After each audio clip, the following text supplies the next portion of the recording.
नमस्कार मित्रों, मैं आपसे एक सामग्री एक ऐसे पात्र के बारे में बांटना चाहता हूँ जिस पात्र का उल्लेख बहुत कम होता है। महाभारत एक ऐसा ग्रंथ है जिसके बारे में बुजुर्ग हर घर में ये एक चेतावनी देते थे कि इसको पढ़ तो लो लेकिन इसे घर में मत रखो। और पूछा जाता था कि ये महाभारत का ग्रंथ घर में क्यों ना रखें, तो उनका एक ही होता था कि इससे कलह बढ़ती है परिवार में।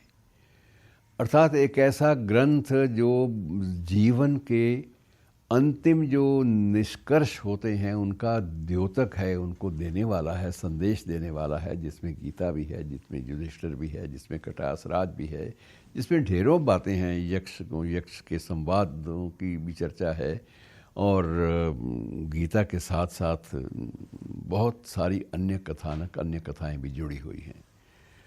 इन सब की चर्चा करने वाले किसी ग्रंथ के बारे में ये कहना कि इस ग्रंथ को घर में ना रखो, ये बड़ा अजीब सा लगा। लेकिन उसके बाद जब इनके घटनाक्रम को देखते हैं तो उसमें लगता है कि इसमें बहुत सारी विरोधाभास, बहुत सारी विसंगतियां हैं जो ज़िंदगी को बिल्कुल, हमारी भावनाओं को और ज़िंदगी को अलग अलग व्याख्याएं देती हैं, जो व्याख्याएं जीवन में कई बार समझना बड़ा मुश्किल हो जाता है। मैं एक ऐसे पात्र के माध्यम से थोड़ी सी बात करना चाहूँगा और वो पात्र है युयुत्सु।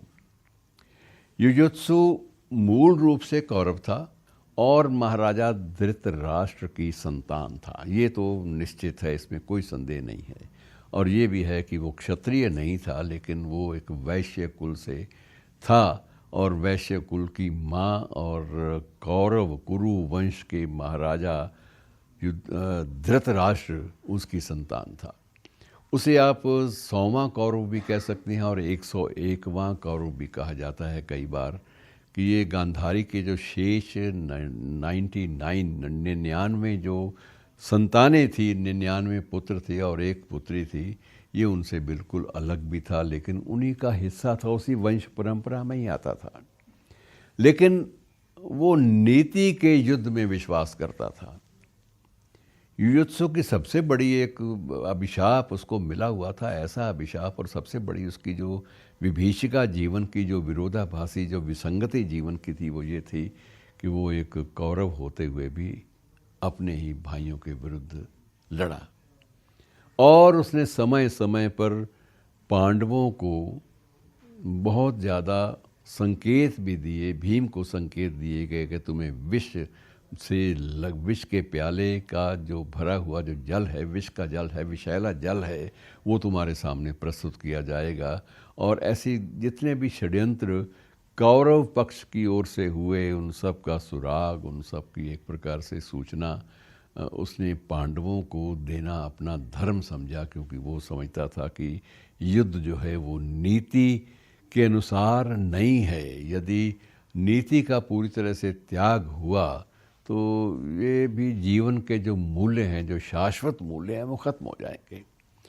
तो युयुत्सु की एक, लेकिन उसकी मानसिकता में ये बात तो थी कि वो कहीं ना कहीं एक द्रोही के रूप में, परिवार द्रोही के रूप में याद किया जाएगा। तो युयुत्सु को उसके उल्लेख बहुत सारे महाकाव्यों में भी हुए, धर्मवीर भारती के अंधा युग में भी उसका उल्लेख है। लेकिन ये सारा का सारा जो प्रस्तुतियां हैं, जो घटनाक्रम है महाभारत का मित्र, वो है ही ऐसा कि इसमें सभी पात्र अगणित गुणों से भी भरे हैं और अगणित दुर्गुणों से भी भरे हैं। युधिष्ठिर जैसा धर्मराज, नीति शास्त्र का ज्ञाता, जब वो भी जुए में अपनी पत्नी को दाव पर लगा देता है तो ये घटना युधिष्ठिर का कद नहीं बढ़ाती। लेकिन इसके बावजूद युधिष्ठिर ने अपने जीवन में जिन मूल्यों की स्थापना की थी, उनके कारण उसके ये दोष जो हैं ये भी हाशिए पर सरक जाते हैं, ये भी चले जाते हैं। तो मित्रों, आज का प्रसंग सिर्फ युयुत्सु पर केंद्रित है। युयुत्सु जो कौरवों में था, कौरव वंश में था, लेकिन नीति के आधार पर उसने पांडवों का पक्ष अघोषित रूप में लिया और जिसके लिए वो स्वयं अपने आप को क्षमा भी नहीं कर पाया। शुक्रिया दोस्तों।